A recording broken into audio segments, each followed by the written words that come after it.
भाई ये सॉल्व हुआ सबसे तीनों? आंसर्स रिपोर्ट करना शुरू करो चैट रूम में।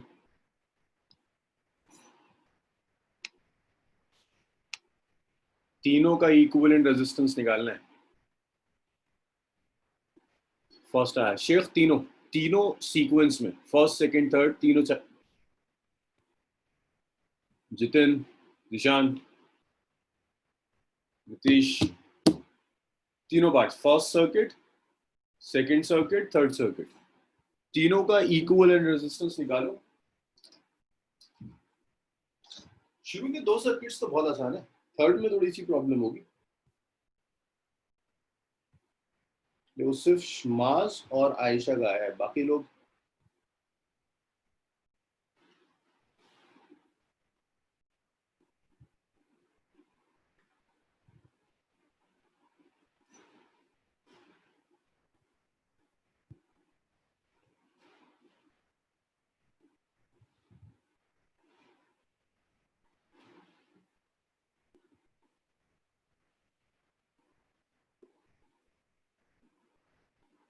भाई अगर किसी से नहीं हो रहा, कोई हिंट चाहिए तो बताइए मुझे।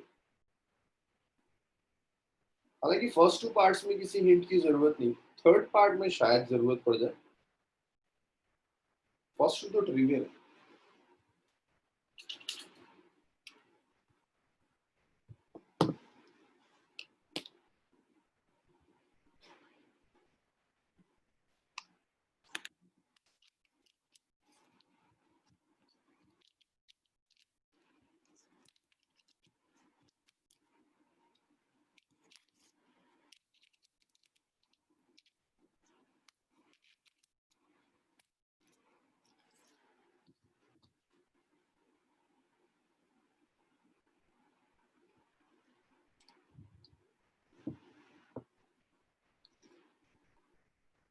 शाहीन का आया, नाइला, निशान, नीतीश, अवैध।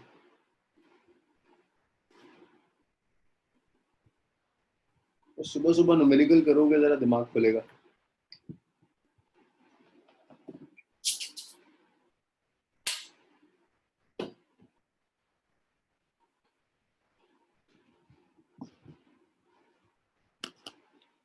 जितिन का फर्स्ट और सेकंड पार्ट आ गया,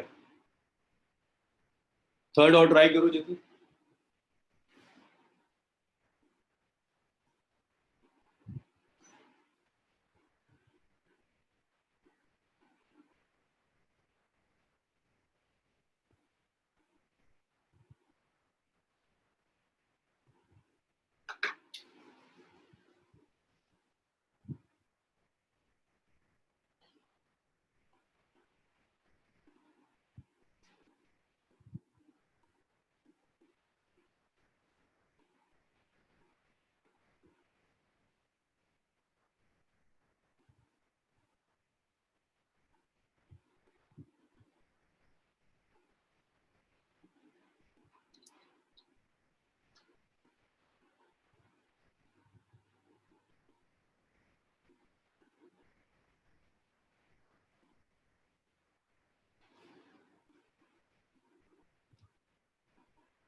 निशान तीनों करने हैं, तीन जो सर्किट्स हैं सामने। भाई और किसी से कुछ नहीं हो रहा?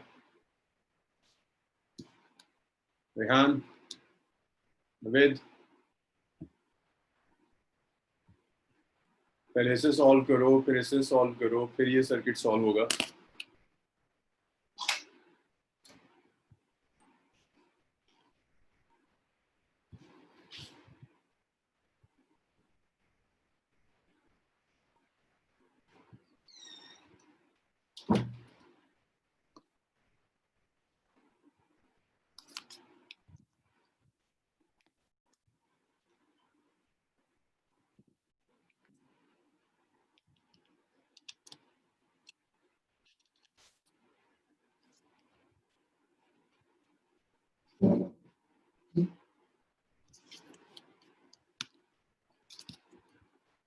चलो भाई, बहुत टाइम हो गया, इतने टाइम में तो सब सॉल्व हो जाता है।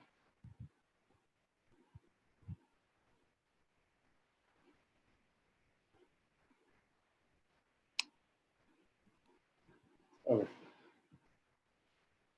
सो देखने शुरू कीजिए। फर्स्ट पार्ट देखो, फर्स्ट पार्ट देखो कितना आसान है। ये 1 ओम और ये 1 ओम सीरीज,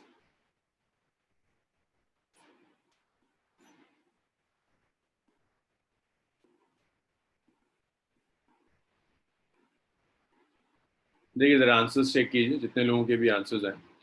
1 ओम और 1 ओम सीरीज में, 2 ओम और 2 ओम सीरीज में। पहले ना मैं सिर्फ इतने सेक्शन का इक्विवेलेंट रेजिस्टेंस निकाल रहा हूं, सिर्फ इतने सेक्शन का, फिर उसे रिपीट करते चले जाएंगे। फायका का भी आ गया, चलो गुड। सो देखो यहाँ पर 1 और 1 सीरीज में 2 हो जाएगा,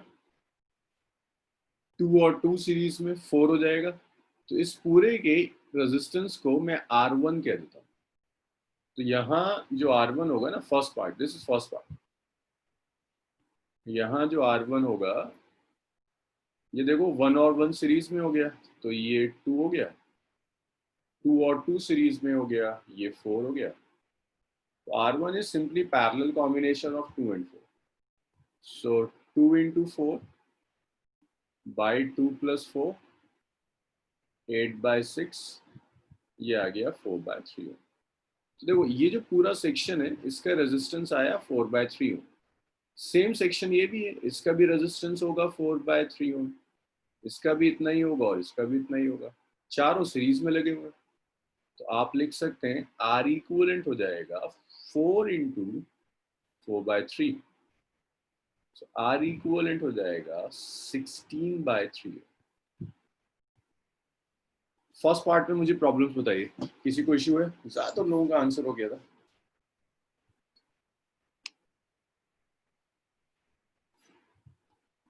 ज्यादातर लोगों का ठीक आ रहा था। अगर किसी को डाउट है तो बताओ उसको। नितीश, जितिन, जिशान। देखो जिशान, ये जो पूरा सेक्शन है ना, ये पूरा, इसको हम पार्ट्स में डिवाइड कर रहे हैं। जैसे 1 और 1 जो है इस पार्ट में सीरीज में, 2 और 2 यहाँ सीरीज में। तो 1 और 1 का सीरीज कितना आ गया? 2। 2 और 2 का सीरीज कितना आ गया? 4। 2 और 4 पैरेलल में, 2 और 4 का पैरेलल कॉम्बिनेशन होगा 2 इंटू 4 बाई 2 प्लस 4। पैरेलल में तो ऐसे ही सिखाया था निशान, मल्टीप्लाई कर दो और ऐड कर दो, या तुम ऐसे भी निकाल सकते हो ना, 1/R1, सेम आंसर आता है। तो ये R1 आ गया 4/3। अब देखो ये वाला सेक्शन, ये वाला सेक्शन, ये वाला सेक्शन, ये वाला सेक्शन, निशान दिख रहा है चारों का रेजिस्टेंस 4/3 होगा। तो 4/3 ओम 4 बार रिपीट हो गया, 4/3, 4/3, 4/3, 4/3, 4 इंटू 4/3, 16/3 हो गया।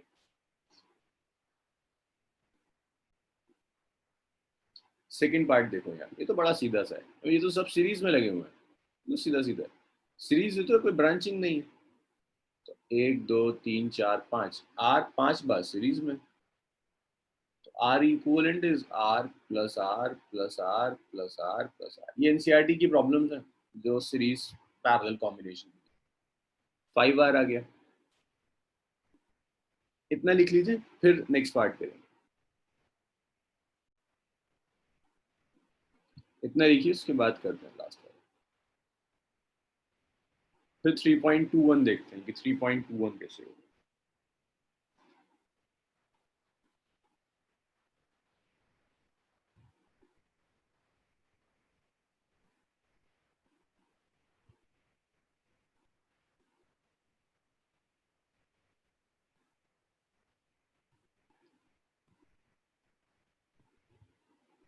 नहीं, सब पैरेलल में नहीं है दिशा में।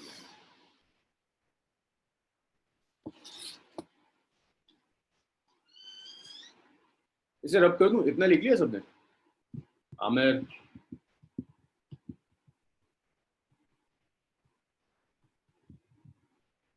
अरे नहीं आमिर, सेम आएगा देखो।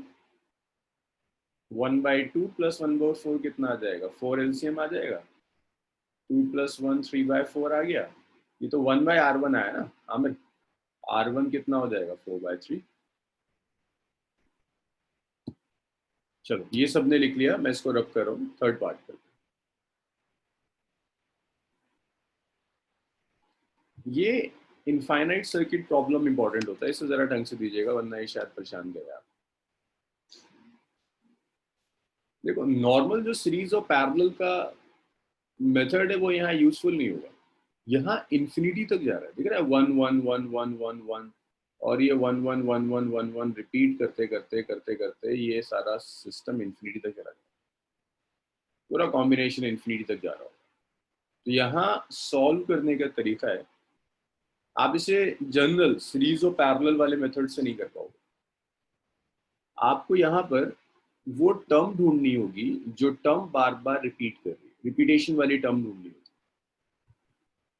तो देखिए यहाँ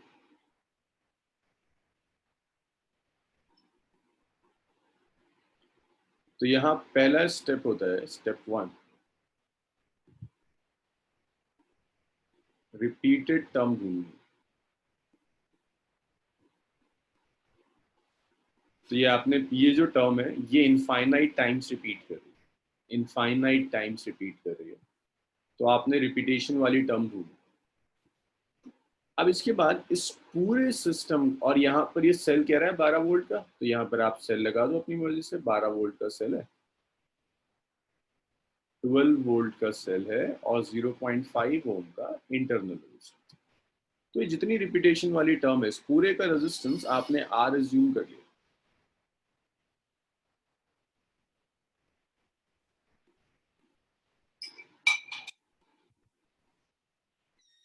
Let R be the equivalent resistance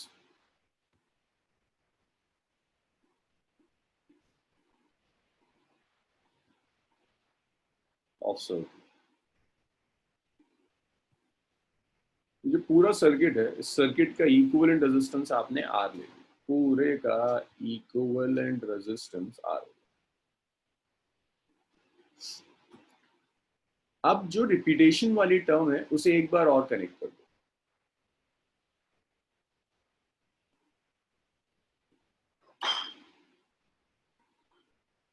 पूरे सर्किट का रेजिस्टेंस मैंने आर मान लिया, आर को मैंने सेल से कनेक्ट कर दिया जिस सेल का कुछ इंटरनल रेजिस्टेंस, 12 वोल्ट का सेल है, इंटरनल रेजिस्टेंस है 0.5। स्टेप 1 था, ये स्टेप 2 था। भाई यहाँ तक बताइए मुझे, इसमें कोई प्रॉब्लम? यहाँ तक पहले हमने वो टर्म ढूंढी जो बार बार रिपीट कर रहा है, और फिर पूरे सर्किट का, एंटायर सर्किट का रेजिस्टेंस आर एज्यूम कर लिया। यहाँ तक क्लियर है सबका? निशान, नीतीश, आयशा, नवेद?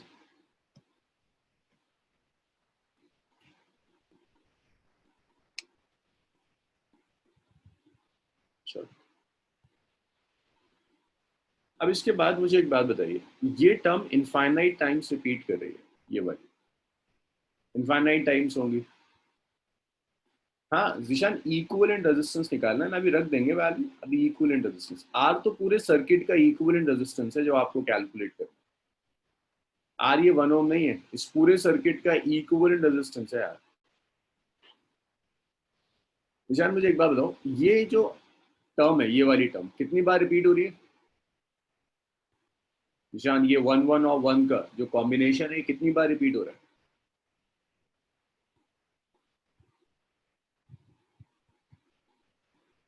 3 बार कहाँ हो रहा है? अरे ये पूरा, ये पूरा, ये पूरा। निशान 3 बार नहीं हो रहा, मैं ये नहीं पूछ रहा 1 कितनी बार रिपीट हो रहा है, मैं कह रहा हूँ ये पूरा सेक्शन कितनी बार आ रहा है, 1 2 3 4, और ये तो इन्फिनिटी तक जा रहा है। ये डॉट डॉट का क्या मतलब है कि इन्फिनिटी तक जा रहा है? हाँ भाई जीशान, अब देखा ये 3 बार नहीं, इनफाइनाइट टाइम्स रिपीट हो रहा है। आमना,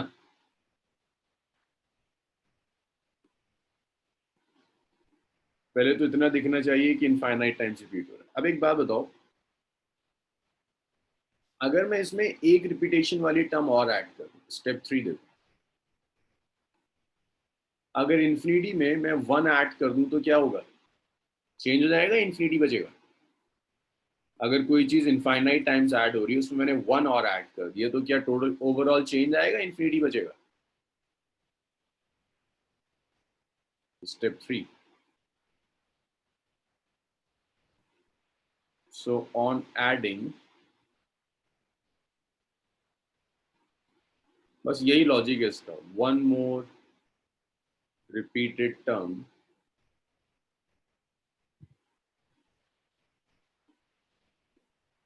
equivalent resistance will not change.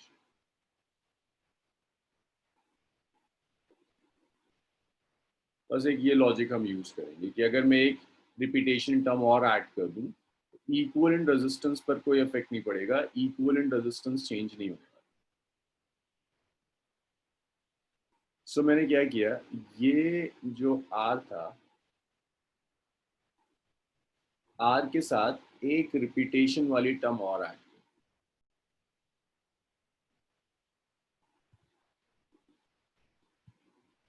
ये थी ना रिपीटेशन वाली टर्म, आर के साथ मैंने एक 1 ओम, 1 ओम और 1 ओम, इसकी रिपीटेशन वाली टर्म और ऐड कर। आप ही कह रहे थे ना कि अगर मैं एक रिपीटेशन वाली टर्म और ऐड कर दूं तो सर्किट पर इफेक्ट नहीं पड़ेगा। पहले सर्किट का रेजिस्टेंस कितना था, आर, तो एक रिपीटेशन वाली टर्म ऐड करने के बाद भी रेजिस्टेंस आर बचना चाहिए। ये लॉजिक आया सबके समझ में? नासिर, रेहान,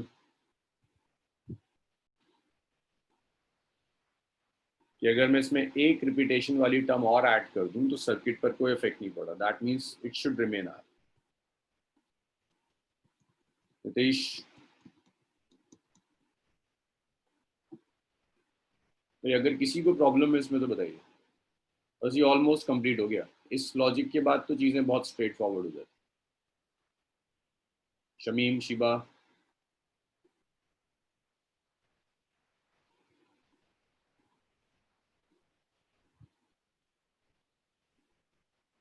किसी को प्रॉब्लम नहीं है। जिशान, तुम्हारे आया समझ में ये कॉन्सेप्ट? अगर कोई चीज इनफाइनाइट टाइम्स रिपीट हो रही है, उसमें एक रिपीटेशन वाली टर्म और ऐड कर दो तो सर्किट पर इफेक्ट नहीं पड़ता। मीन्स ये जो आर आया था पूरे सर्किट का रेजिस्टेंस, इसमें एक बार और ही रिपीटेशन वाली टर्म ऐड कर दूं तो ये अब भी आर रहेगा। अच्छा जिशान, अब तुम बताओगे मुझे, ये वन, ये वन और ये वन कैसे कनेक्टेड है? मुझे इक्विवेलेंट रेजिस्टेंस चाहिए इस पूरे का। Zeeshan, one one one combination कैसा है?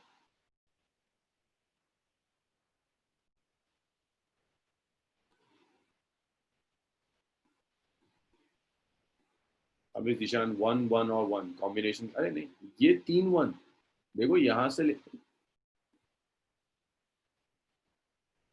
स्टेप 3। हाँ नासिर, स्टेप 3 में सिर्फ इतना है कि इस पूरे का रेजिस्टेंस मैंने आर मान लिया, और मैं लॉजिक यूज कर रहा हूँ कि ये जो टर्म है रिपीटेशन वाली टर्म, ये कितनी बार रिपीट कर रही है, इनफाइनाइट टाइम्स। एक बार और रिपीटेशन वाली टर्म लूंगा तो कोई इफेक्ट नहीं पड़ेगा।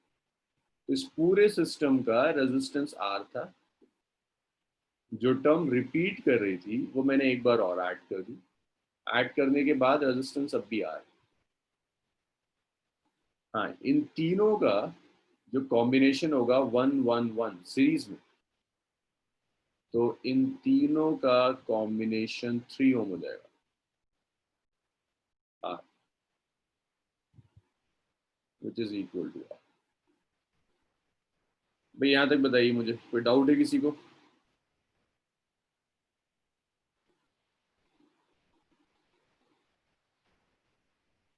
वन वन वन तीनों सीरीज में आ गए ना, और उसके साथ ये आर पैरेलल में, कॉम्बिनेशन आर होना चाहिए। अब 3 और आर का पैरेलल कॉम्बिनेशन,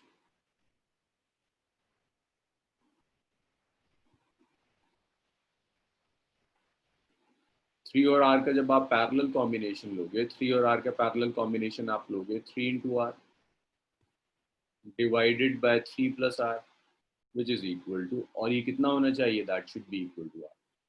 इस स्टेप तक बताओ किसी को प्रॉब्लम है? सिर्फ मैंने इक्विवेलेंट रेजिस्टेंस निकाला है।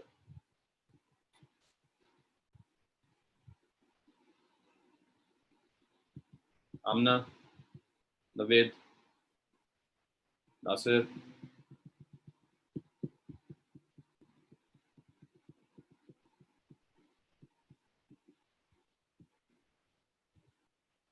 अच्छा तो ये आ जाएगा 3r is r into 3 plus R. So ये आ गया 3r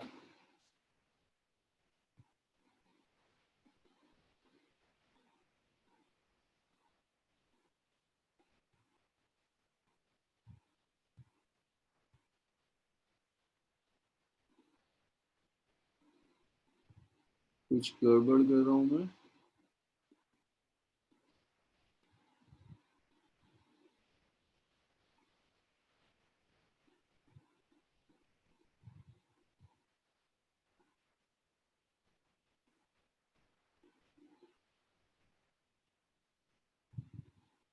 ओह, ओह, एक मिनट यार, एक मिनट, एक मिनट, छोटी सी गड़बड़, एक मिनट। रिपीटेशन वाली टर्म गलत जगह लगा दी, रिपीटेशन वाली टर्म इससे पहले लगी।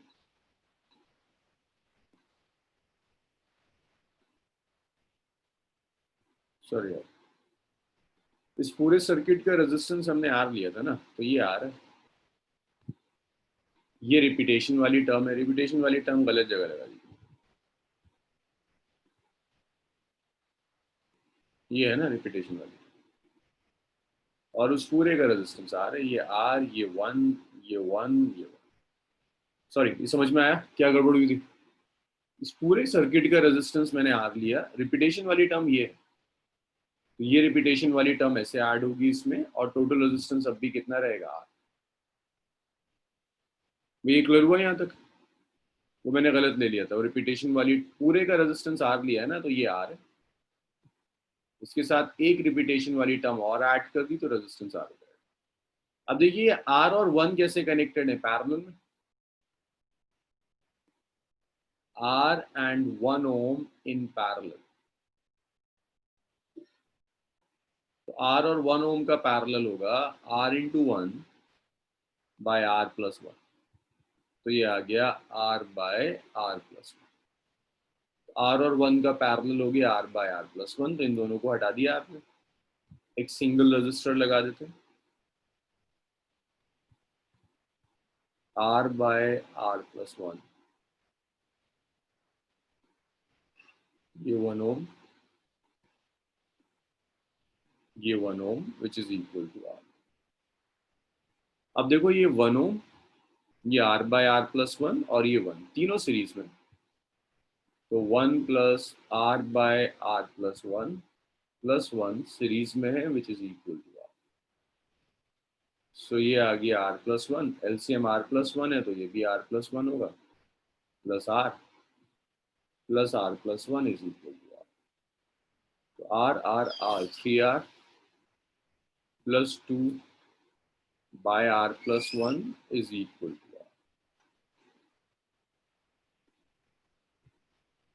जब आप मल्टीप्लाई करोगे 3r plus two is R into R plus one, तो ये आ गया 3r plus two is R square plus R.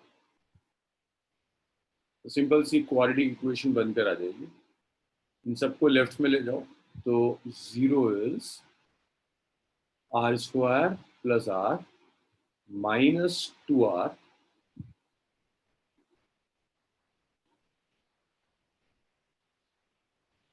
Minus 3r minus, तो ये आ गया R square minus 2r minus.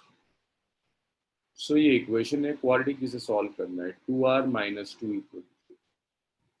सो 2r माइनस टू सॉल्व करने के लिए आपको ये यूज करना होगा, A X square plus B X plus C equal to 0। तो यहाँ से जो रूट्स आती हैं एक्स की, ऐसे लिखते थे ना, X is minus B plus minus root over B square minus 4ac divided by 2।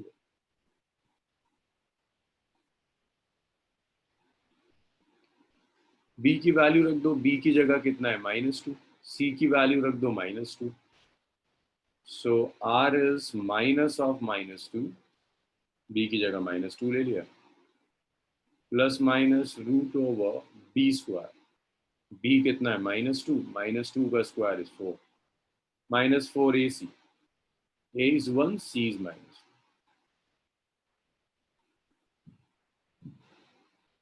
Divided by,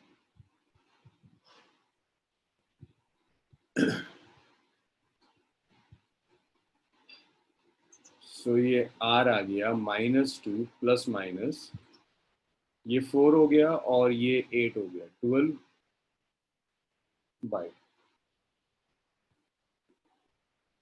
so r आ गया, it's -2 plus minus root over 12 divided by. भाई इसे सॉल्व करो कितना आ रहा है, और जिन लोगों के डाउट्स हैं मुझे डाउट्स बताना। +2 तो जितने आ ही नहीं सकता इसमें, +2 रूट नहीं आ सकता।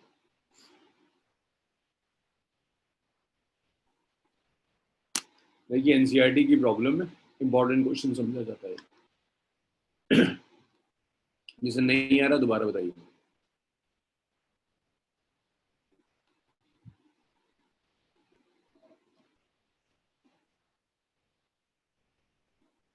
कोई प्रॉब्लम नहीं है तो नोट कीजिए, सीरीज पैरेलल का आखिरी क्वेश्चन था, इसके बाद किरचॉफ लॉ शुरू करें।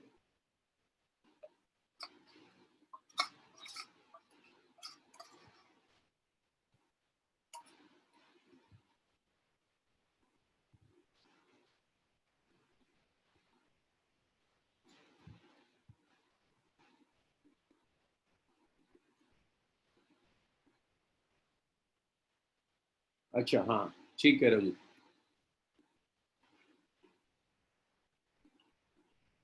b-2 है, राइट।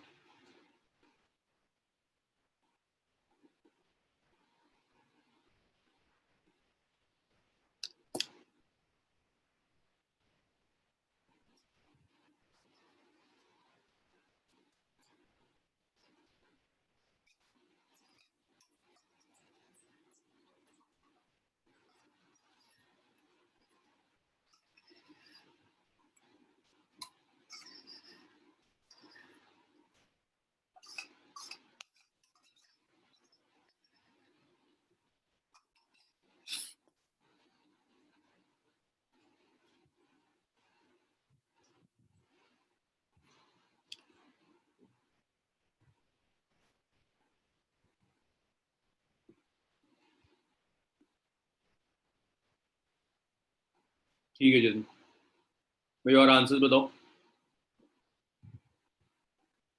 निशान 2 प्लस ये 2 प्लस माइनस √12/2, ये है लास्ट, 2 प्लस माइनस √12/2।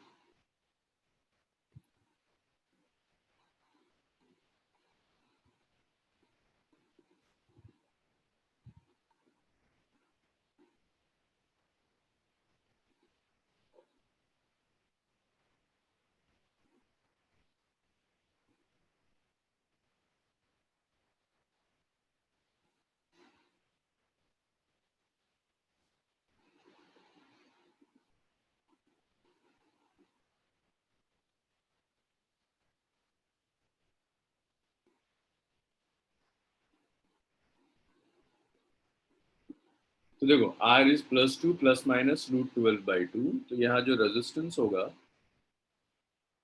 अभी जो √12 है इसे आप ऐसे लिख सकते हो, it's √4 × 3/2, so R is 2 plus minus 2√3/2।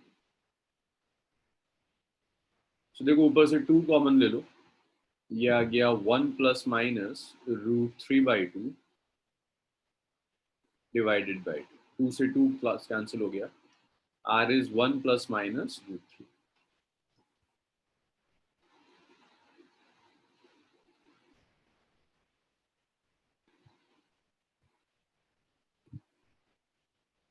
अब देखो रेजिस्टेंस नेगेटिव नहीं हो सकता, यहाँ से आएंगी तो दो वैल्यूज, एक आएंगी 1 + √3, एक आएगी 1 - √3। 1 √3 होता है 1.73, ये हो जाएगा 1 - 1.73। तो ये आर की वैल्यू हो जाएगी या तो 2.73 या -0.73। अब आर नेगेटिव नहीं हो सकता, आर पॉजिटिव होगा। आर की जो वैल्यू है, आर इज 2.73। जो इक्विवेलेंट रेजिस्टेंस है, that equivalent resistance is 2.7, that's R. R equivalent calculate करने के बाद अब वो आपसे आर इक्विवेलेंट नहीं पूछ रहा, करंट पूछ रहा है। इतना लिखो मुझे सब रब करना है, इतना हो जाए तो बताइए, सब रब करते हैं।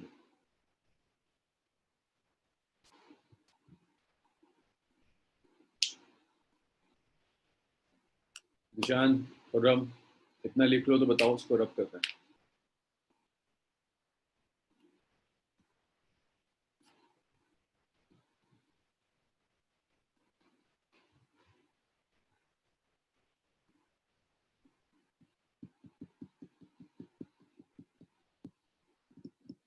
नीश, रेशम,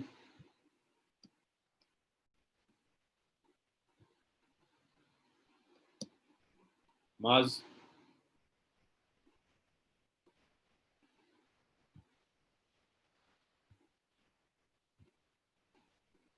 चलिए इस पूरे को रब करते हैं। आर मिल गया आपको 2.73। सो इक्विवेलेंट रेजिस्टेंस जो है इस पूरे सर्किट का, दैट इक्विवेलेंट रेजिस्टेंस इज 2.73। वो कह रहा है करंट कैलकुलेट करो। तो करंट कैलकुलेट करने का तरीका है कि ये जो इक्विवेलेंट रेजिस्टेंस आ रहा है, जिसकी वैल्यू है 2.73 ओम, इसे आप सेल से कनेक्ट कर दीजिए। सेल का कुछ इंटरनल रेजिस्टेंस है 0.5, करंट है 12। ये सीखा था हमने सेल में कि सेल से जो करंट पास होता है, that's EMF divided by external resistance plus internal. So EMF is 12, external resistance is 2.73, internal is 0.5। so current हो गया 12 point by 2.78। this is current through the cell। इतना लिखो, सीरीज पैरेलल खत्म, अब सर्किट स्टार्ट करेंगे। Kirchhoff law.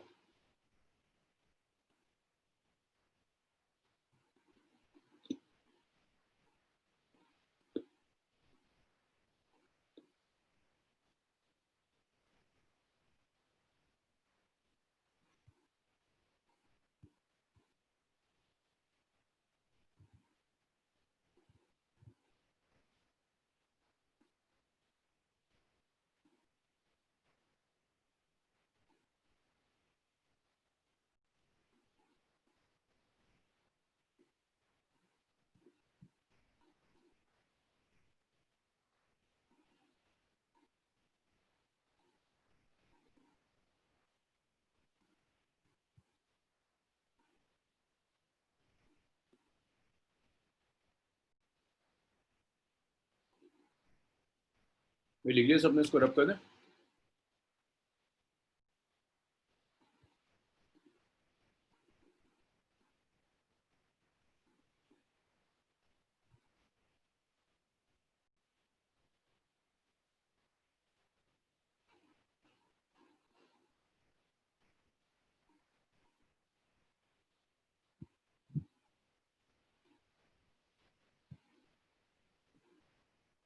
इसे ठीक कर लेना, 2.73 प्लस 0.5 है ना, 3.23 हो जाएगा।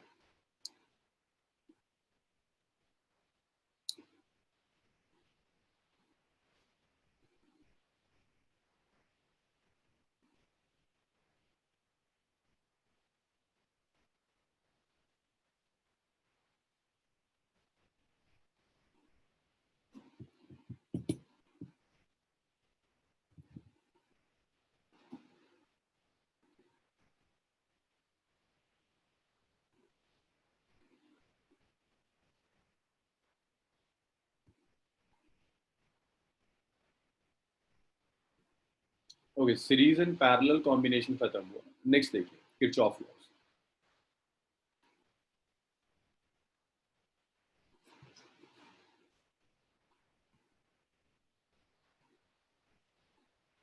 सर्किट सॉल्व करने के लिए देखो, एक तो मेथड्स होते हैं सीरीज पैरेलल सेल के, सीरीज पैरेलल रेजिस्टर्स के, बट वहां से हर सर्किट सॉल्व नहीं हो सकता। बहुत सारे ऐसे सर्किट्स होंगे जो सीरीज और पैरेलल कॉम्बिनेशन के मेथड से सॉल्व नहीं होते।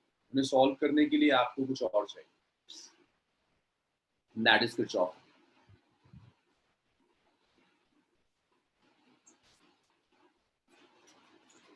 तो सीरीज और पैरेलल के मेथड्स हैं, लॉज नहीं। सीरीज एंड पैरेलल कहीं एप्लीकेबल होंगे और कई जगह ऐसी होंगी आप सीरीज एंड पैरेलल से आंसर कैलकुलेट नहीं कर सकते।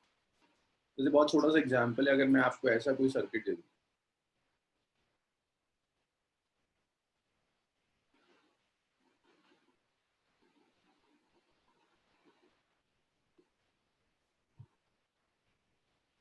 और मैं आपसे कहूँ सीरीज एंड पैरेलल से इसमें इक्विवेलेंट रेजिस्टेंस कैलकुलेट करो, तो इस पर्टिकुलर सर्किट में न कोई रेजिस्टर सीरीज में, न कोई रेजिस्टर पैरेलल में, आप सीरीज एंड पैरेलल के मेथड से इसे सॉल्व नहीं कर सकते।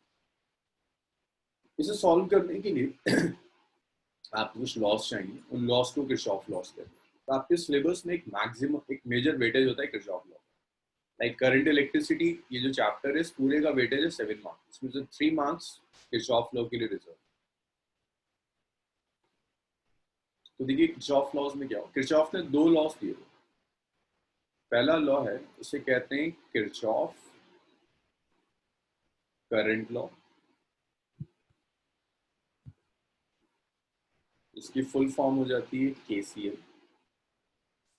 इसी को किरचॉफ जंक्शन लॉ भी कहते हैं, किरचॉफ जंक्शन। तो देखिए किरचॉफ करंट लॉ और किरचॉफ जंक्शन लॉ क्या कहते हैं। पहले तो ये देख लो, this is based on conservation of charge. ये चार्ज कंजर्वेशन पर बेस्ड है, based on conservation of charge.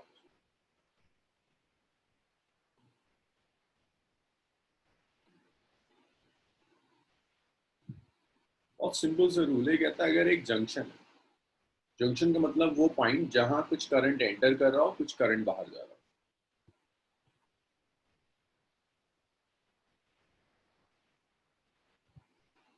कि अगर एक जंक्शन है, R1 register, R2 register, R3 register, ये जंक्शन है, इसे जंक्शन कहते हैं। तो किरचॉफ करंट लॉ कहता है कि जंक्शन में जितना करंट एंटर करेगा उतना ही बाहर भी जाएगा। मान लीजिए यहां से कुछ करंट जंक्शन में एंटर कर रहा है आई, जंक्शन में करंट एंटर कर रहा है I2, और जंक्शन से बाहर जा रहा है I3। ये सिंपल ये कहता है जितना करंट एंटर करेगा उतना बाहर भी जाएगा। एंटर कितना कर रहा है I1 प्लस I2, तो I1 प्लस I2 एंटर कर रहा है, लीव कितना कर रहा है I3, तो I1 प्लस I2 हर हाल में I3 की इक्वल होना चाहिए। This is Kirchhoff junction. इसके कई स्टेटमेंट्स हैं। पहला स्टेटमेंट है current entering the junction, current entering the junction is equal to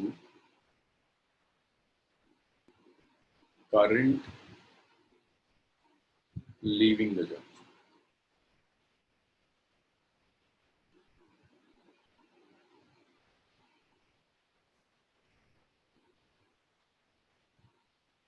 तो अगर आपने एक जंक्शन ले लिया, उस जंक्शन में जितना करंट एंटर करेगा एग्जैक्टली उतना ही करंट बाहर भी चला जाएगा। That's junction. Current entering the junction is equal to current leaving. दूसरी चीज, तो यहाँ एंटर कितना कर रहा है I1 और I2 एंटर कर रहे हैं,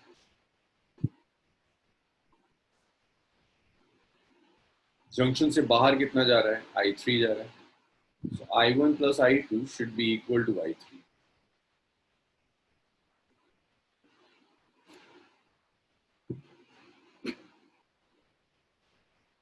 एक बार और देखिए, किसी को प्रॉब्लम अब भी रहे तो ये तो देखो किरचॉफ करंट लॉ और किरचॉफ जंक्शन लॉ। ये चार्ज कंजर्वेशन पर बेस्ड है। चार्ज कंजर्वेशन मीन्स चार्ज आप डिस्ट्रॉय नहीं कर सकते। तो अगर आपने एक जंक्शन ले लिया, इस जंक्शन में जितना करंट एंटर करेगा, करंट एंटर करने का मतलब है चार्ज का एंटर करना, जितना करंट और चार्ज एंटर करेगा उतना ही करंट और चार्ज लीव कर जाएगा। अगर ऐसा ना हुआ, मान लो एंटर करता है चार्ज 5 कूलम, करंट और चार्ज एक ही चीज है, current is flow of charge. तो अगर मैं कह रहा हूँ जितना करंट एंटर करेगा उतना लीव कर जाएगा, दैट मीन्स जितना चार्ज एंटर करेगा उतना लीव कर जाएगा, ताकि चार्ज कंजर्व रहे। 5 कूलम एंटर करता है, 5 कूलम लीव कर गया, इसका क्या मतलब है, चार्ज कंजर्व रहे।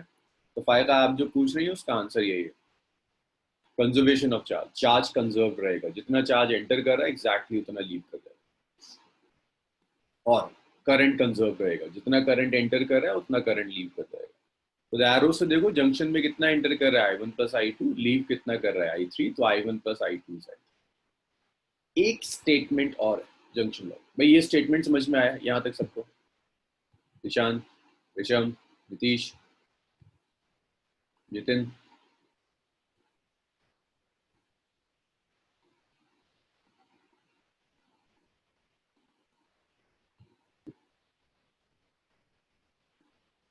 दूसरा स्टेटमेंट है, रिजल्ट दोनों स्टेटमेंट जो सेम आते हैं कि algebraic sum of all currents at junction is 0। कि अगर कोई जंक्शन है, उस जंक्शन पर जितने भी करंट्स होंगे, सारे करंट्स का जो एल्जेब्रिक सम होगा, दैट एल्जेब्रिक सम इज, जितने भी करंट है सारे करंट्स का एल्जेब्रिक सम जो आएगा, दैट एल्जेब्रिक सम इज। तो this is algebraic sum of all currents at the junction is. अब यहाँ पर सिर्फ आपको एक कन्वेंशन यूज करना होगा, यहाँ हम एक साइन कन्वेंशन यूज करेंगे। यहाँ साइन कन्वेंशन कहता है current entering the junction is positive, current entering the junction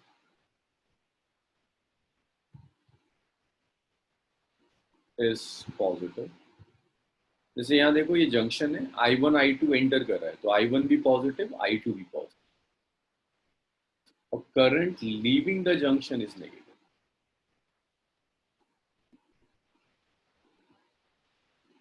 current leaving the junction is negative. अब आप इसको अप्लाई कर दो कि सारे करंट्स का सम, ये समीशन सम का एग्जांपल है 0। तो देखो इसी एग्जांपल को लेके चलते हैं। I1 एंटर कर रहा है पॉजिटिव, I2 एंटर कर रहा है पॉजिटिव, I3 लीव कर रहा है नेगेटिव, इज इक्वल टू 0। आप इसे राइट में ले जाओ, so will have I1 plus I2 is I3। सो ये वाला इक्वेशन और ये वाली इक्वेशन एग्जैक्टली सेम। तो आप ऐसे लिखो current entering the junction is current leaving the junction, या आप ऐसे लिखो algebraic sum of all the current at the junction is equal, result same आएगा। और दोनों ही कंजर्वेशन ऑफ चार्ज को रिप्रेजेंट करें। चलो भाई यहाँ तक लिखो और मुझे डाउट्स बताओ, ताकि इसके बाद के क्वेश्चंस आप कर पाए।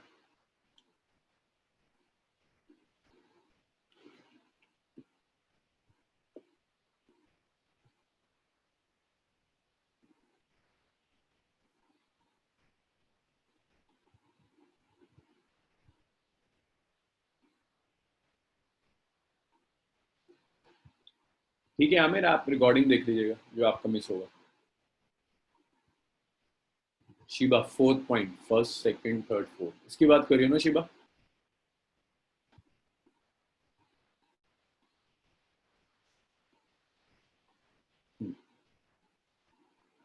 इसी को ना, जिसे आप लिख रहे हो current entering the junction is current leaving the junction, इसी को आप ऐसे भी लिख सकते हैं कि जो जंक्शन है इसमें जितने भी करंट्स आ रहे हैं, देखो कितने करंट है, 1 2 3, तीनों करंट का सम 0 होगा।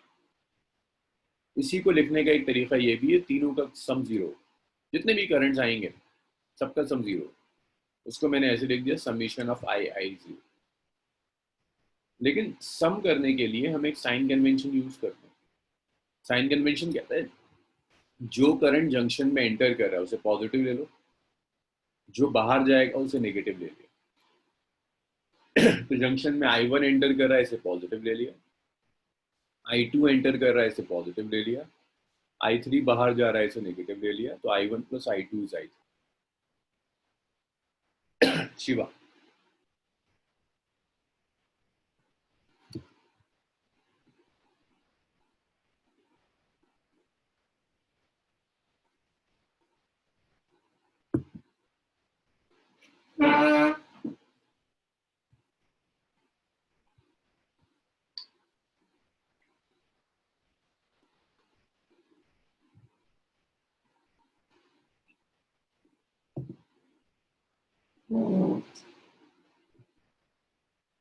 अरे एल्जेब्रिक सम की तो एक ही वैल्यू ना, 5 का 0, तो वेरिएबल कैसे हो जाएगा?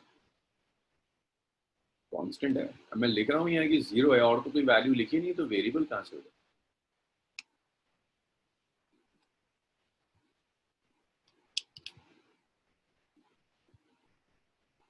यहाँ 0 लिखा है ना, तो इसमें तो वेरिएबल की तो बात ही नहीं है, 0 तो एक ही होता है। चलिए इसे रब कर दें। नेक्स्ट थिंग,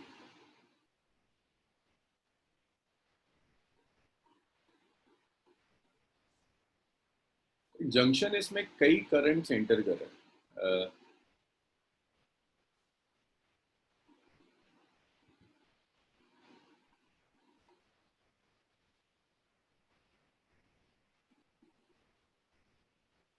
सो यहाँ पर एक करंट एंटर कर रहा है 2 एम्पियर का, 5 एम्पियर, 1 एम्पियर बाहर चला जाता है।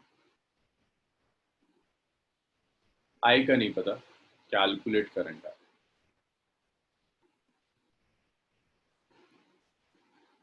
मुझे आई का नहीं पता, आई के साथ क्या होगा। तो आई कैलकुलेट करने के लिए आप सिंपल जंक्शन लॉ यूज करो कि सारे करंट का एल्जेब्रिक सम 0 होगा।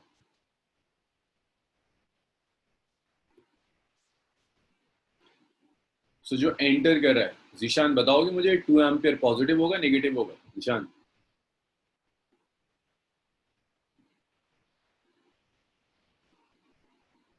जो 2 एम्पियर एंटर कर रहा है पॉजिटिव होगा, +2। 5 एम्पियर पॉजिटिव नेगेटिव? तो 5 एम्पियर आ रहा है, ये 5 एम्पियर भी कैसा होगा? पॉजिटिव। 1 एम्पियर लीव कर रहा है, negative. Plus I is equal to 0। So I is equal to minus of 6 amp।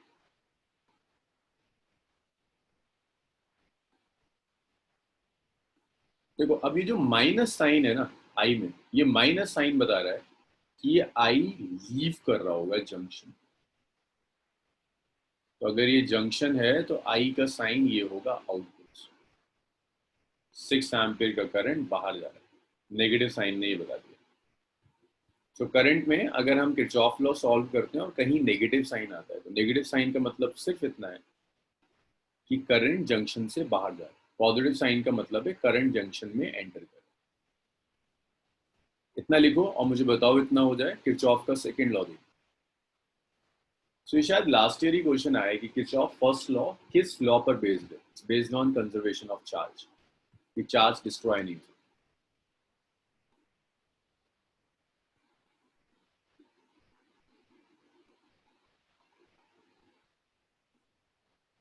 देख लो 7 एंटर कर रहा है 5 + 2, 7 लीव कर रहा है 6 + में।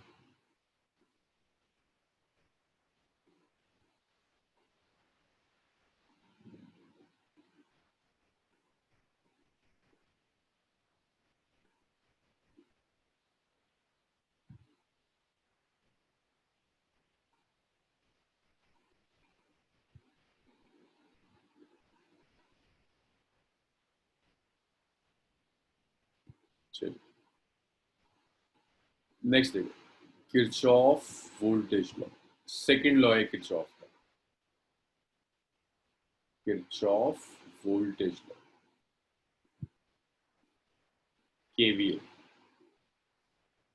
इसे लूप लॉ भी कहते हैं। This is based on conservation of energy. This is based on conservation of energy.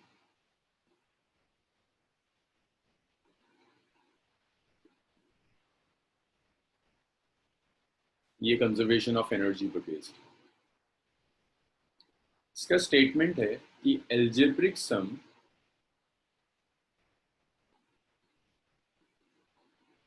of all voltage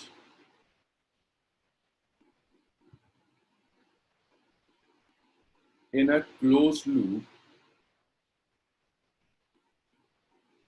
is zero.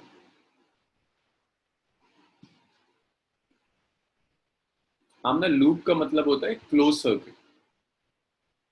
एक क्लोज सर्किट है उसे लूप कहते हैं। सो एक अगर लूप है उसमें जितने भी वोल्टेजेस हैं उन सब का एल्जेब्रिक सम जीरो होगा। अब इसकी फिक्र मत करो इसे कैसे अप्लाई करते हैं, इसको अप्लाई करना भी सीखेंगे। सबसे पहले यहाँ जो काम होता है वो मेजर काम होता है साइन कन्वेंशन। इतना सब लिख लो कि मुझे रब करना होगा, इसकी अभी टेंशन मतलब स्टेटमेंट की। अगर नहीं समझ में आ रहा अभी जरा साइन कन्वेंशन के बाद सीखेंगे अप्लाई कैसे करते हैं। इतना लिखिए फिर साइन कन्वेंशन स्टार्ट करें। बड़ा काम है यहाँ साइन कन्वेंशन। लूप का मतलब क्लोज सर्किट है।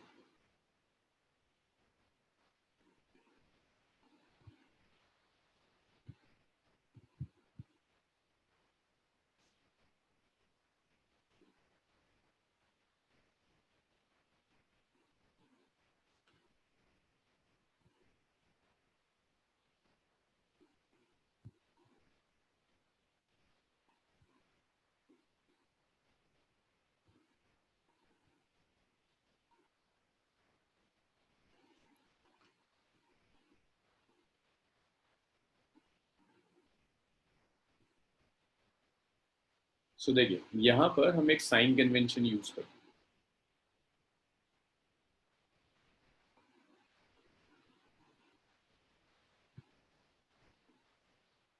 साइन कन्वेंशन में दो स्टेटमेंट्स हैं।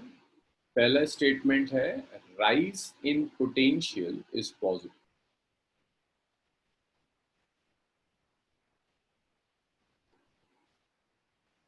इसका मतलब है अगर आप किसी सर्किट में लोअर से हायर पोटेंशियल पर जा रहे हो तो राइज हो रहा है, राइज को हम पॉजिटिव लेते हैं। दूसरा साइन कन्वेंशन का स्टेटमेंट है fall in potential is negative. Fall in potential is negative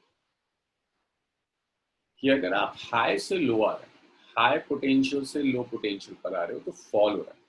fall को नेगेटिव लेते हैं। एग्जाम्पल्स देखिए।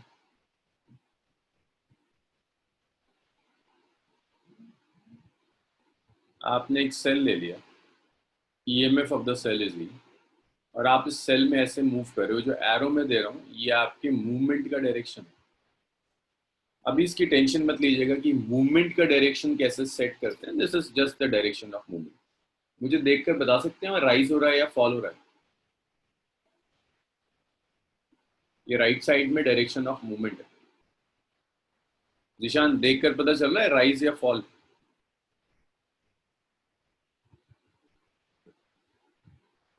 देखो पहले सेल का लोअर टर्मिनल आया, फिर सेल का हायर टर्मिनल आया। लोअर टू हायर जा रहे हैं, राइज हो रहा है, तो राइज इज पॉजिटिव। तो यहाँ जो ईएमएफ होगा वो ईएमएफ पॉजिटिव, इसे कह देंगे प्लस। जब आप लोअर से हायर जाओगे तो राइज होगा, राइज इज पॉजिटिव प्लस। एक और एग्जाम्पल देखिए। ये सारे एग्जाम्पल्स हम सर्किट में यूज कर लेंगे। मान लीजिए रेजिस्टर सेल है, EMF is E, and this is the direction of movement. ये मूवमेंट का डायरेक्शन। मुझे बताओगे राइज हो रहा है फॉल हो रहा है? भाई अगर ये नहीं समझ में आया ना आपके साइन कन्वेंशन तो 3 नंबर आपके गए, सीधे सीधे गए। हायर से लोअर जा रहे हैं, fall, fall is negative minus. एक और एग्जाम्पल।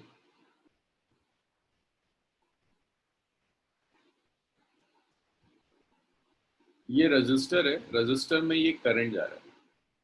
तो हमेशा याद रखिएगा करंट फ्लो करता है from higher to lower potential, हमेशा। तो करंट के डायरेक्शन से आपको अंदाजा लग जाएगा कि हायर पोटेंशियल कहां पर है, लोअर पोटेंशियल। करंट हमेशा फ्लो करता है from high to lower potential, तो जस्ट डायरेक्शन ऑफ करंट से आपको अंदाजा लग जाएगा कि हाई और लो का। आप ऐसे जा रहे हैं, this is the direction of movement, ये मूवमेंट का डायरेक्शन। तो बताओगे मुझे देखकर मूवमेंट कहाँ हो रहा है, हाई से लो या लो से हाई?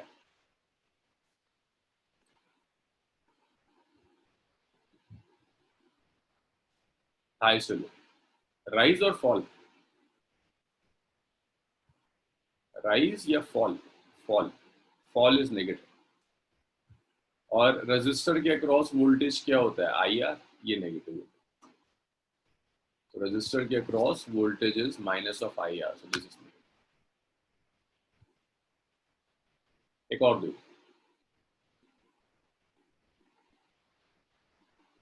ये रेजिस्टर, ये current, this is high potential, this is low potential. आप ऐसे जा रहे हैं, ये डायरेक्शन है मूवमेंट का।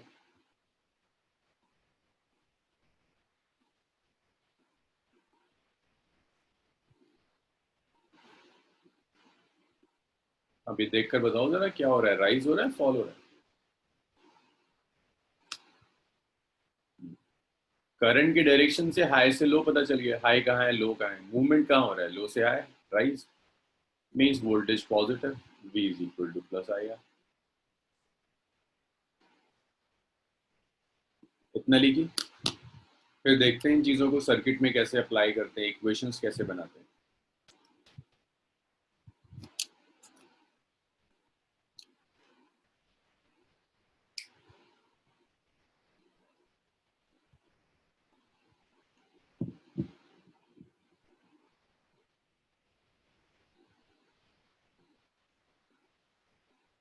खुरम, जिशान, सबको आया है समझ में, क्लियर है इतना?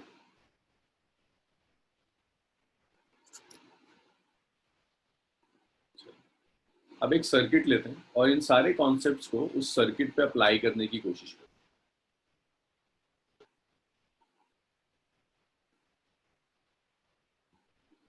मान लीजिए मैंने एक सर्किट लिया, इसमें एक सेल है, ईएमएफ इज E1, एक रेजिस्टेंस है R1,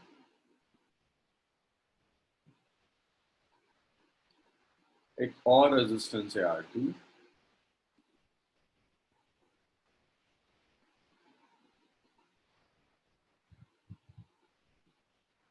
कुछ सेल्स और गिवन है, E2, E3। ये सर्किट दे दिया और आपको ये भी बता दिया कि सर्किट में करंट फ्लो कर रहा है,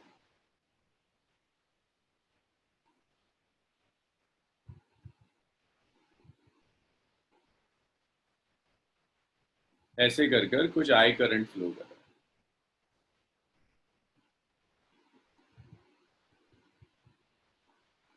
ये लूप का डायरेक्शन है, ये लूप का नाम है ABCD। तो ये जो मैंने बनाया ना, ये डायरेक्शन ऑफ मूवमेंट है, loop, direction of movement in loop.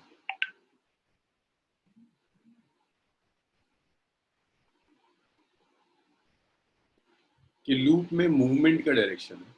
अब ये मूवमेंट का डायरेक्शन आपको बताएगा कि ये दो ऑप्शंस हैं आपके पास, क्लॉकवाइज हो सकता है, एंटी क्लॉकवाइज हो सकता है, जो एब्सोल्युटली आपकी चॉइस है। आप direction of movement of loop clockwise ले लें, आप direction of movement of loop anti clockwise ले लें, ये आपकी चॉइस है, कोई प्रॉब्लम नहीं है।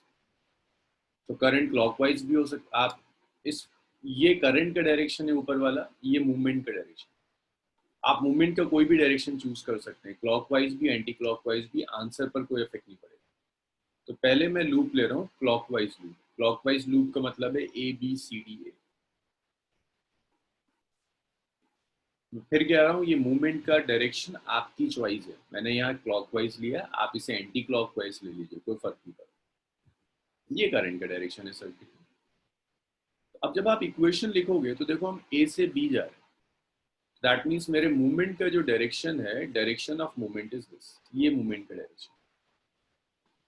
आमना जरा बताओ मुझे, इस मूवमेंट की डायरेक्शन में सेल E1 में हम कहाँ जा रहे हैं, हायर से लोअर या लोअर से हायर? लूप फिक्स क्यों नहीं होता है? पाएगा, डायरेक्शन तो तुम्हारी चॉइस है ना, तुम्हें ऐड ही तो करना है, तुम 1+2 करो या 2+1 करो, एक ही बात है, ऐड करना है। लूप का डायरेक्शन आपकी मर्जी है, आप कैसे ऐड करना चाहते हो। हाँ, हाई से लो जा रहा है, तो आमना वोल्टेज पॉजिटिव होगा, ईएमएफ नेगेटिव होगा? ईएमएफ E1 पॉजिटिव होगा नेगेटिव होगा? नेगेटिव। अरे नेगेटिव, अभी तो सिखाया था, हाई से लो फॉल, फॉल इज नेगेटिव, ये नेगेटिव। अब यहाँ R1 में आओ, जो करंट फ्लो कर रहा है वो करंट I है, रेजिस्टेंस R1, वोल्टेज होगा IR1, करंट I फ्लो कर रहा है, resistance R1, voltage is IR1। देखो अभी सिखाया था, अगर आप करंट की डायरेक्शन में मूवमेंट ले रहे हो तो वोल्टेज नेगेटिव हो जाता है, यही सीखा था। तो मुझे बताओगे I × R1 पॉजिटिव होगा नेगेटिव होगा? कोई इसका इंतजार ना करे कि मैं पूरा सर्किट खत्म कर दूं फिर दोबारा से शुरू करूंगा, जहां जिसमें प्रॉब्लम है बताओ। R1 देखो, खुद करो, अगर आप राइट में जा रहे हो तो जिस डायरेक्शन में करंट जा रहा है आप उसी डायरेक्शन में मूव कर रहे हैं। अगर आप करंट की ही डायरेक्शन में मूव करेंगे दैट मीन्स आप हाई से लो जा रहे हैं, वोल्टेज नेगेटिव, तो IR1 नेगेटिव। यहाँ तक बताइए, यहाँ तक क्लियर? -IR1 या यहाँ किसी को डाउट है? नीतीश, जितिन, रेशम?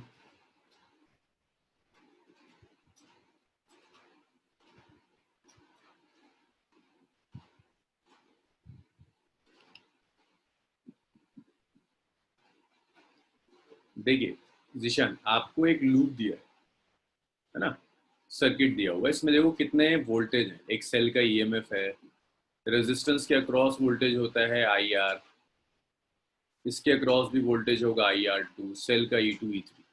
आपको ये पता है किरचॉफ वोल्टेज लॉ कहता है सारे वोल्टेजेस का सम जीरो है। मैं सिर्फ ये कर रहा हूँ, जितने भी वोल्टेज है ना सारे वोल्टेज ऐड कर, वोल्टेज ऐड करने के लिए लूप में मूव करना होगा किसी एक डायरेक्शन में, तो इस लूप में मैं क्लॉकवाइज मूव कर गया, मीन्स पहले मैं A से B जा रहा हूँ, फिर मैं B से C जा रहा हूँ, फिर C से D जा रहा हूँ, D से A आ रहा हूँ। और निशान थोड़ा सा आंसर दोगे ना तो दिमाग चलेगा, मतलब दिमाग काम करने की कोशिश करेगा। जब हम A से B जा रहे हैं तो ईएमएफ बताओ, सेल के ईएमएफ में आप कैसे जा रहे हो, हायर से लोअर पोटेंशियल या लोअर से हायर? निशान,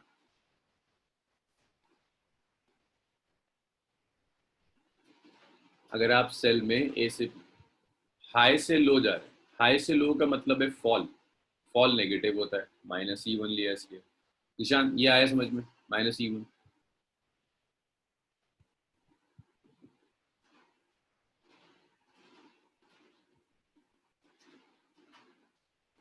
अब यहाँ देखो, ये जो रजिस्टर था इसमें करंट फ्लो करता है हाई से लो, मूवमेंट का डायरेक्शन भी करंट की डायरेक्शन में, दैट मीन्स मूवमेंट भी कहाँ हो रहा है, हाई से लो, वोल्टेज इज नेगेटिव। तो इसे ऐसे भी याद रख लेते हैं कि अगर मूवमेंट करंट की डायरेक्शन में तो वोल्टेज नेगेटिव हो। यहाँ बताओ जरा निशान, ये ब्लू वाली लाइन मूवमेंट का डायरेक्शन है, ये करंट का डायरेक्शन है, तो R1 में करंट कहाँ हो रहा है, मूवमेंट कहाँ है, करंट की डायरेक्शन में, सेम डायरेक्शन में करंट के या ऑपोजिट डायरेक्शन? इस R1 में मूवमेंट का direction is same as that of current और opposite to that of same. जब सेम होता है तो वोल्टेज कैसा लिया था, नेगेटिव, तो -IR1, इसलिए नेगेटिव है। निशान यहाँ तक आया?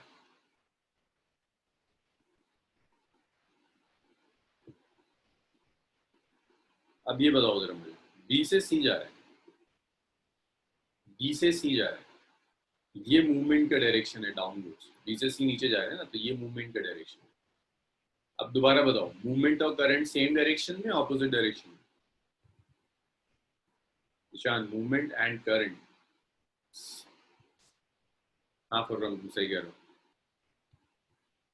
निशान क्या दिख रहा है? मूवमेंट और करंट कैसा है? सेम और opposite direction? Same direction. Current भी नीचे आ रहा है, मूवमेंट भी नीचे हो रहा है।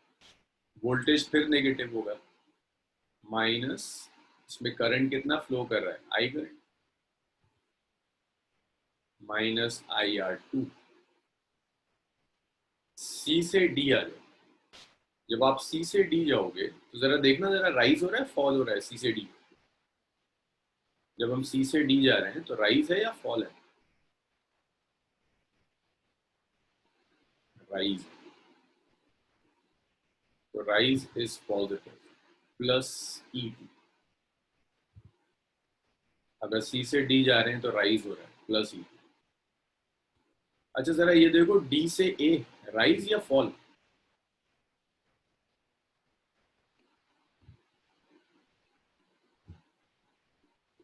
डी से ए पहले हाई आ रहा है, फिर लो आ रहा है, फॉल हो रहा है। फॉल का मतलब है minus of E three is equal to zero. ये था जब आपने लूप क्लॉकवाइज ली। अब जरूरी नहीं कि क्लॉकवाइज ही लो, भाई मैं एंटी क्लॉकवाइज ले लेता हूँ, ऐसे ले जाता हूँ, इक्वेशन पर कोई फर्क नहीं पड़ेगा। मैं सब में ऐसे जा रहा हूँ, बी से ए जा रहा हूँ, ए से डी जा रहा हूँ, डी से सी जा रहा हूँ और सी से बी जा रहा हूँ। अब बताओ मुझे, जब बी से ए आ रहे हैं तो मूवमेंट का डायरेक्शन तो उल्टा हो गया। करंट के डायरेक्शन में मूवमेंट या ऑपोजिट डायरेक्शन में करंट के? करंट राइट में जा रहा है, आप बी से ए आ रहे हो, ऑपोजिट हो गया। Voltage positive negative? अगर आप करंट की ऑपोजिट डायरेक्शन में जा रहे हैं तो वोल्टेज कैसा है, पॉजिटिव या negative? Positive. So plus I R one. अब फिर आ जाए, लोअर से हायर जा रहे हैं, राइज हो रहा है, लोअर से हायर जा रहे हैं, राइज हो रहा है। नेगेटिव से पॉजिटिव चले गए, लो से हायर, राइज हो गया। राइज इज पॉजिटिव, प्लस ई,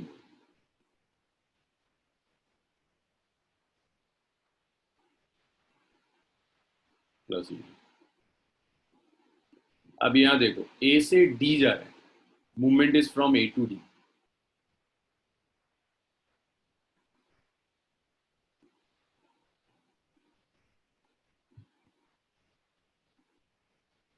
ए से डी देखो क्या हो रहा है, राइज या फॉल? ई थ्री में ए से डी अगर आप जा रहे हो तो नेगेटिव से पॉजिटिव जा रहे हो, राइज ई थ्री। फिर यहां आ जाओ, डी से सी हायर से lower, fall, minus E to.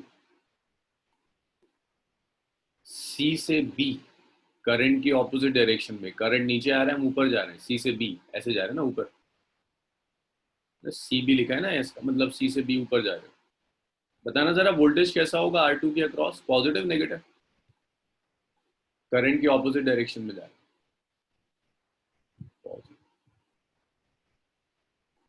Plus I R two is equal to zero. तो देखो दोनों इक्वेशन सेम है।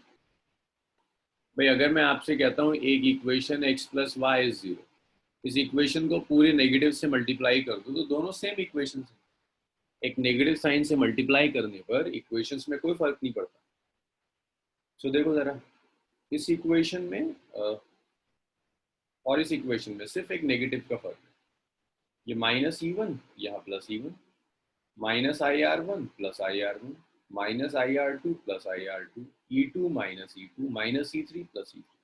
तो दोनों इक्वेशन सेम है, एक ही इक्वेशन। आप चाहो तो क्लॉकवाइज लूप से लो या एंटी क्लॉकवाइज लूप से लो, फर्क नहीं पड़ता। ऐड ही तो कर रहे हो ना आप, फर्क नहीं पड़ना चाहिए आपके सीक्वेंस में ऐड कर। तो कभी भी क्वेश्चन में इसकी फिक्र मत करना कि लूप कैसा होगा, क्लॉकवाइज एंटी क्लॉकवाइज, वो आपकी चॉइस है, आप जैसे चाहोगे।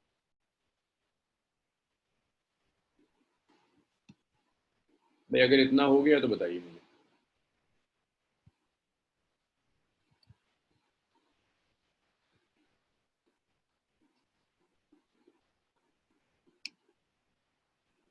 ई टू नेगेटिव कैसे होगा? देखो डी से सी जा रहे हैं, शाहीन पहले पॉजिटिव आया फिर नेगेटिव आया, पहले पॉजिटिव आया फिर नेगेटिव आया, तो फॉल हो रहा है।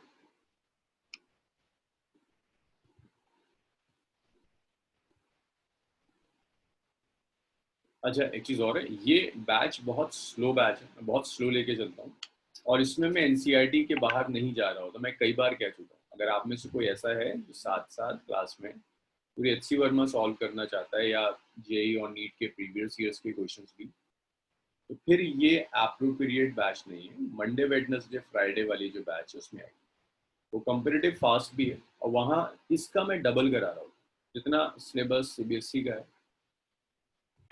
जब एचसी वर्मा सॉल्व करानी है तो ऑलमोस्ट डबल सिलेबस हो जाता है। कई और टॉपिक्स हैं जो मैं इस बैच में डिस्कस नहीं करता हूँ क्योंकि वो एनसीईआरटी सिलेबस में नहीं। तो अगर कोई ऐसा है जिसे पूरी एचसी वर्मा सॉल्व करनी है, जे एडवांस तक करना है, तो वो उस बैच में है मंडे वेडनेसडे। बट वो कंपेरेटिव फास्ट बैच है, बहुत तेज लेके चलते हैं। और बैच की स्ट्रेंथ भी ज्यादा है, तो बहुत छोटी बैच रखी हुई है, वो बड़ी बैच है, 70-80 बच्चे। और किसी को लगता है स्लो है, वो उसमें आ सकता है। अलग अलग बैचेस की स्पीड्स अलग अलग है, सिलेबस बराबर चलता है बिल्कुल।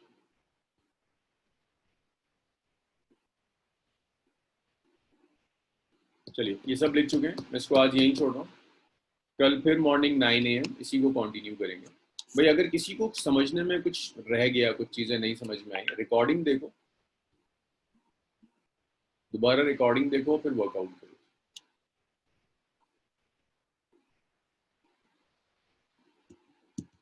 चलिए लिख लिया सबने, तो आज यहीं छोड़ रहे हैं।